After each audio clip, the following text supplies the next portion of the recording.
good evening. I don't know the result. I don't know the scoreline. I don't know what happened today. So I will watch the game now, and you just join me for the halftime review and of course for the player ratings after the game. Yeah, I'm sick and tired of our adequate performances, of average stuff that's going on the pitch. I need goals, I need clean sheets, I need 3 points. I need everything that Sarri stands for. Apparently, Sarrismo is some divine thing that we are waiting for. Apparently, the 3-0s, the 4-0s, the 5-0s, the 5-2s, the 4-1s, something crazy we are waiting for, but that's not happening. And we are so frustrated because we believe that something else is gonna happen. It's not. Because I see no progress at all. It's the lack of progress, if you could call it that. We are rotating every single week who is playing behind the strikers. We have no rhythm. Ramsey looks like a lost sheep out there. And it's very, very frustrating because we thought that he was gonna be the link between the midfield, our shitty midfield, and the attackers. He is not the answer. Something else needs to happen. What? I don't know. It's up to Sarri to find out. I'm just here sitting, watching this as a fan. So, this time, guys, I asked you for your topics, for your questions of regarding our situation, regarding Juve in general. What are we gonna do? Do you have any suggestions? Do you have any questions? So, I got 2 guys who asked me for some questions, and I will try to reply as thoroughly as I can. So the first one I'm gonna do now, and the second one at halftime, because we're just gonna have to do this right now. I don't even dare to spell the Twitter username of this guy, but I'll put it down below right here. Please follow the guy. So the questions are: what is going on with the transfer management? Well, good question, man. So summarizing our great transfer window, full of action but no substance. So the facts are, Marco Piazza is out. He's on loan with option to buy. I believe he went to Anderlecht in Belgium. Emre Can is finally gone, also out on loan, but with obligation to buy for 30 million euro. He's gone to Dortmund. Perin gone to Genoa, and of course Mandzukic gone, as you all know it. Kulusevski is the only player coming in, but he is not coming until next season. So basically, we got nobody coming in. Second question is, why are not any signings being made? And that's a good question. Well, I think it's because they are expensive. January transfer market is a very expensive one. If you're gonna sell somebody, it's gonna cost you. I mean, if you want to buy somebody, this will be expensive. We need to strengthen our midfield, no doubt about it, but it's gonna be very, very expensive. So that's why I don't think that we even got the luxury of negotiating. And of course the financial fair play, they already warned us about our deviations, and we needed to comply, and that's why we sold half of our B side. So, and of course I don't think there are any good options available right now if we are going to strengthen the team from day one. If we are going to win the Champions League this season, who can we actually afford to buy and actually possible to get in January that will strengthen our team? There is nobody, maybe even Rakitic, but then again, it's just a very, very short-term solution, and I don't like that. We're not going to win Champions League this season. You can relax, because our midfield is nowhere near good enough. And of course, you have these rumors, Eriksen went to Inter and not Juve. Why? Well, I don't think that we were that interested, because we are covered in that position. Already tried 5 different players there, Bentancur, Dybala, Ramsey, Bernardeschi, and Douglas Costa. But that's only my opinion. I believe that Ramsey, for example, shouldn't even be there. Neither Bernardeschi, neither Bentancur. Douglas Costa is a winger, not a trequartista, the one playing behind the strikers. So yeah, maybe we need strength in that position. But the club doesn't think so. Erling Braut Haaland went to Dortmund, and yes, we were on him, but he deemed it to be too expensive. And with Raiola, guys, his agent, it's always gonna be expensive. And to be honest, I'm still on the fence for this guy. Forgive me. Another good question from him is, what should be the trio midfield? I'm not sure that we even need to play with 3 in the midfield, but never mind. Okay, let's do that. Let's play that game. So, no midfield trio this season is good enough to win the Champions League. Let's face it, especially when we are performing sub-standard every single week. But the option I like is this one we are fielding today against Fiorentina. It's Bentancur, Pjanic and Rabiot. That's saying Pjanic needs to step up 2 or 3 notches. Why he's not delivering world-class performances every week is beyond me, but I can take a guess, guys. His colleagues in midfield are not world-class players themselves, and it might also be that this is his maximum standard. He's no better than this. That's it. Some flashes of brilliance early in career are just abnormal, it's not usual. So his standard is this. That's it. His standard is that he is very unpredictable and very unreliable. And this is what we are witnessing right now. Stupid yellow cards, stupid tackles, poor passing sometimes. That's it. We're not going to get any better. And we're thinking that he is world class. No, he isn't. He isn't the one to carry this midfield. We thought that he was, but it doesn't look like he is. So maybe we should start thinking about something different, something else. Is 4-3-3 the best?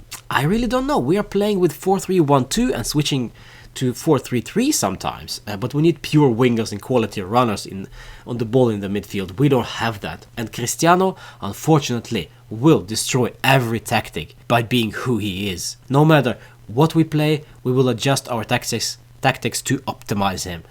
That might ruin it for the rest of the balance of the team, but that's the downside. That's just things are when you have this superstar that you need to play and you need to make him look the best possible, because he might win you games. We don't care that our midfield looks like it does. As long as Cristiano scores and wins the games for us, that's what's gonna happen, unfortunately. This is the status of Juve today, in my opinion. Thanks for great questions, by the way. So let's start finally diving into this game against Fiorentina. We are playing with Wojciech Szczesny in goal, Alexander on the left flank, of course, Cuadrado on the right, Matthijs de Ligt and Leandro Bonucci in the center of the defense. As I said, Bentancur, Pjanic and Rabiot in the midfield. Exciting, really like it. Will it be as good as I think it will be? I highly doubt it, because it's just so random these days. So random. Every single thing that's happening to us. Going forward, it is Douglas Costa, Ronaldo and Gonzalo Higuain. So no Paulo Dybala. Okay, fine. But Gonzalo needs to start scoring 1-2 goals today. I need it, because I really think that this is his last season. I don't think he's good enough to play for Juve anymore. Yes, we can all start crying that he's a great player, great servant like Mandzukic was, but time has come. I think that Icardi would be a perfect solution for next season. Never mind this Wanda nonsense. Apparently it's working great at PSG, so why bother? Why can't we just get along and put all the things aside against her and just play football? Icardi is a great striker, we can see that. Upgrading our striking force needed next season, no doubt. So, let's dive into it. Predictions, we're gonna start with, as usual, as always, 2-1. I don't know if it's gonna be a loss, a victory, but it's 2-1 score. So, who's gonna score more? We or Viola? Of course it's a stonewall penalty. What are you complaining about? You got your arm out of here. Of course it's gonna be a penalty. So the question about it, we maybe should have had another penalty when Igor tussled with Ronaldo. But by the way, this Igor guy looks quality, absolute beast in the first half. But still, we lead 1-0. Well, we do what we always do. We play ball. We try to create, but it's always gonna be hard for us when they are sitting back like they do, and like every other team will do. As soon as we get the ball through their lines to Higuain, we go back to Rabiot, we go back to Bentancur, we go back to Cuadrado, who goes to Douglas Costa, and then back to Bonucci or De Ligt. So it's just forward, back. There is no penetration going forward, and that pisses me off. And this is why we finally got that penalty, because we started shooting, and they got the handball, and of course 1-0 to us, because Ronaldo is very good penalty taker. So there you go. As I said before the game, I received some topics to discuss, and the second one is from my longtime follower Daniel. He's asking me, is there still a chance Juve could go trophyless? Because yeah, we face hard competition. We face Lazio, we face Inter, we face Lyon, we face Milan on the rise apparently. So, well, of course, we are struggling every team we play against. Of course, we can go trophyless. There's no question about it. Coppa Italia against Milan on the rise over 2 games. In my opinion, it should be fine, and I'm not so sure that they are on the rise. They are just edging the games for now. Of course, Zlatan has made a mental impact. I'm not sure if it's any quality raiser, in my opinion, but Zlatan is Zlatan. He was always gonna raise the bar a little bit.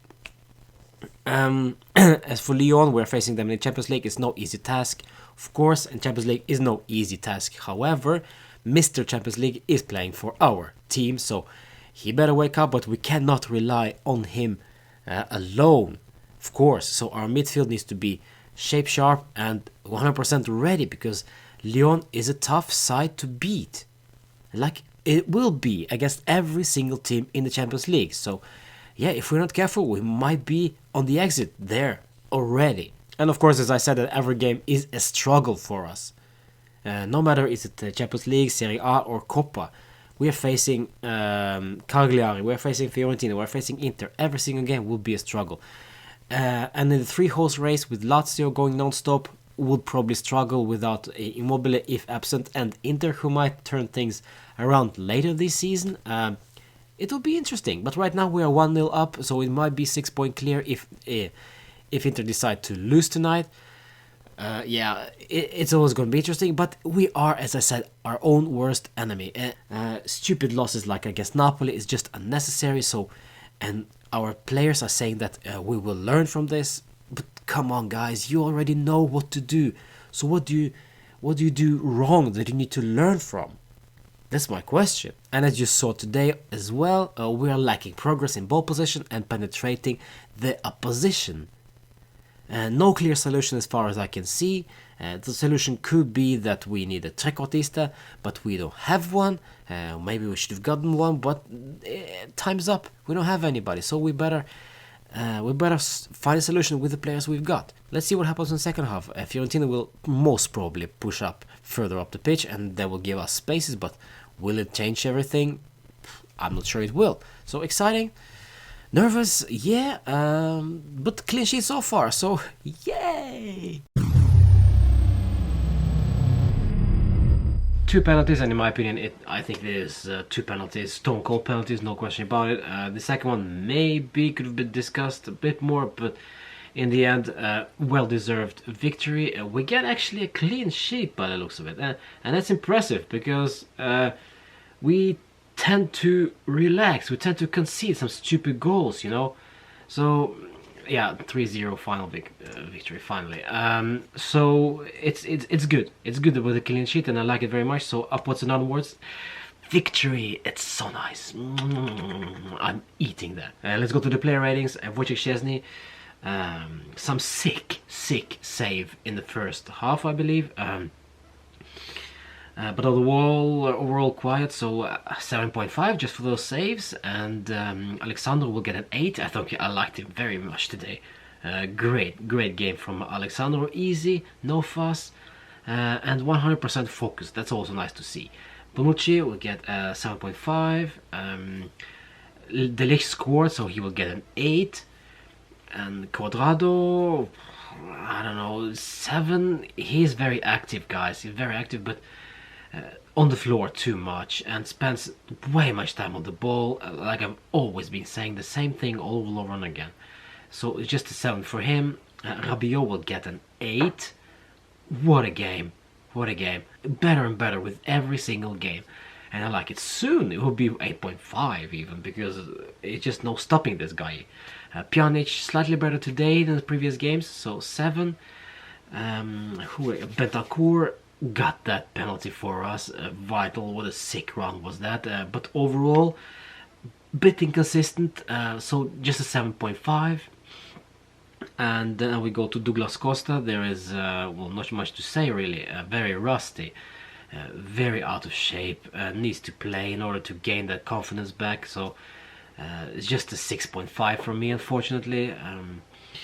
Also, Higuain will also get a 6.5. I mean, he runs, he does the work for us, but that doesn't create too much, and rarely shot. One time he shot a sick save from Fiorentina goalkeeper, but other than that, very quiet. So just a 6.5, unfortunately. And Cristiano, 8 for the 2 penalties, you still need to score them. But without those 2 penalties, actually quite, I don't know, quite quiet. All right, back to the winning streak. I hope. Shame with that Napoli loss. But still 6 points clear so far. Let's see what Inter does today. Yeah, that's it. Fino alla fine, Forza Juve. Thank you for your topics, for your questions, and give me more, please. I'd like to discuss more with you guys. Comment below, give me suggestions on your topics below, or hashtag Juve Therapy, or at my Juve Twitter, at Juve Therapy, of course. So see you then. Fino alla fine.